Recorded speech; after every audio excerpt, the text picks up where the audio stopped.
Hello दोस्तों, dictation start होगी 3 second बाद।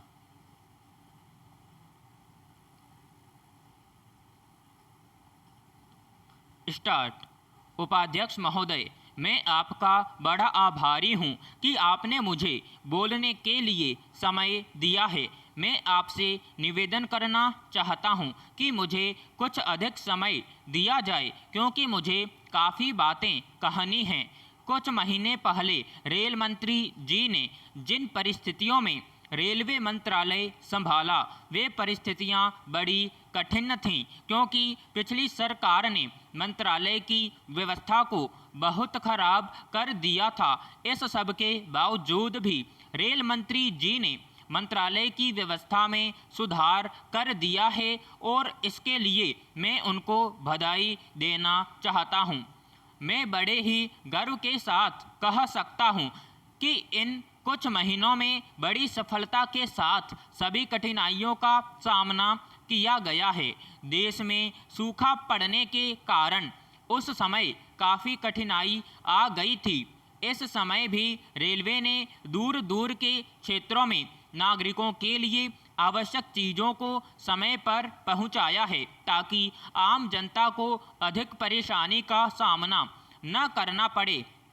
मैं यह भी बताना चाहता हूं कि बिहार के कुछ ऐसे क्षेत्रों में जहां पीने के पानी का बहुत अभाव हो चुका था वहां पर भी रेलों द्वारा पीने के पानी को पहुंचाकर जनता को बहुत अधिक राहत पहुंचाई गई है। पैराग्राफ।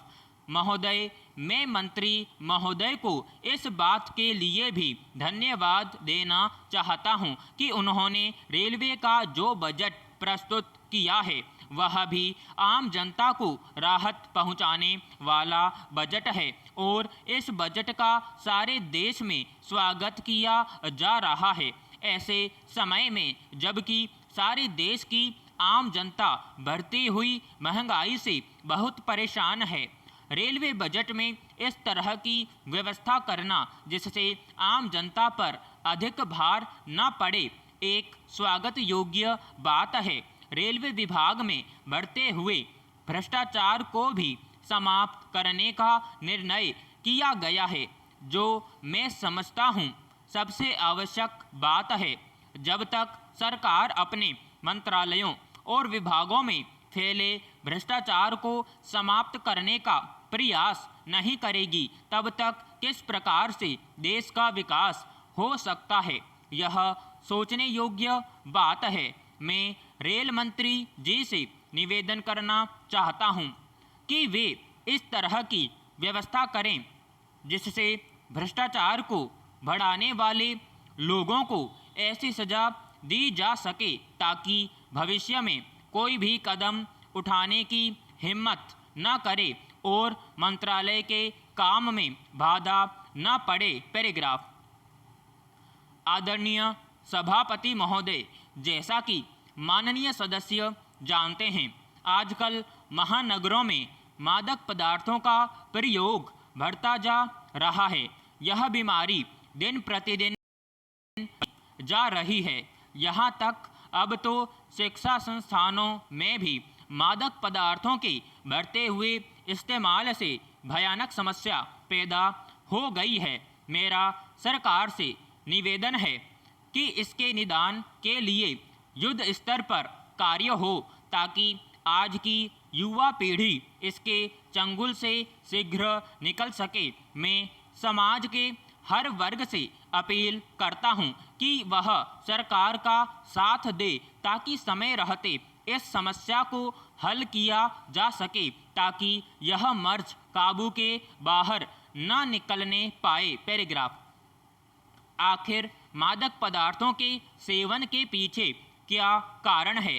क्यों अधिक से अधिक हमारी युवा पीढ़ी इसकी ओर भागती नजर आती है? मेरे विचार में इसका एकमात्र कारण यह है कि मादक पदार्थों का कारोबार सबसे पहले अधिक लाभदायक कारोबार है।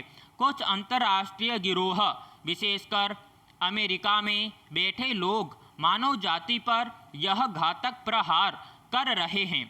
यहाँ तक कि पंजाब में तनाव उत्पन्न करने के लिए भी मादक पदार्थों के तस्करों से मिले धन का प्रयोग किया जा रहा है। पंजाब सीमा पर कुछ तस्करों को पकड़े जाने पर तथा उनसे पूछताछ करने पर इस तथ्य की पुष्टि भी हो चुकी है। पैराग्राफ। मेरा यह भी निवेदन है कि पुलिस व्यवस्था को इस संबंध में काफ़ी चौकस रहना चाहिए तथा वह मादक पदार्थों की मांग एवं पूर्ति की मात्रा पर कड़ी निगाह रखें। कई लोग मादक पदार्थ के क्रय विक्रय में पुलिस की मिलीभगत की भी शिकायत करते हैं, जो किसी हद तक सही है लेकिन 100% सही नहीं है। दूसरी ओर वर्तमान कानून भी इस दिशा में काफ़ी सक्षम नहीं है। सबसे ज़रूरी बात तो यह है कि लोगों में इसके प्रति जागृति पैदा की जाए ताकि नशीले पदार्थों के सेवन करने वाले नए मरीज न बनने पाए। इसके साथ साथ इस बात का भी ख्याल रखा जाए कि जो व्यक्ति इनके सेवन के आदती बन चुके हैं उनके इलाज की पूरी सुविधाएं अस्पतालों में उपलब्ध कराई जाए। अगर संभव हो तो इसके लिए अलग अस्पताल कायम किए जाएं जहां पर उनकी इस आदत को छुड़ाया जाए और उन पर पूरी निगाह रखी जाए ताकि अस्पताल से चले जाने के बाद भी वे इस आदत के दोबारा न शिकार बनने पाए और एक अच्छा नागरिक बनकर अपना जीवन व्यतीत करें। विराम समाप्त।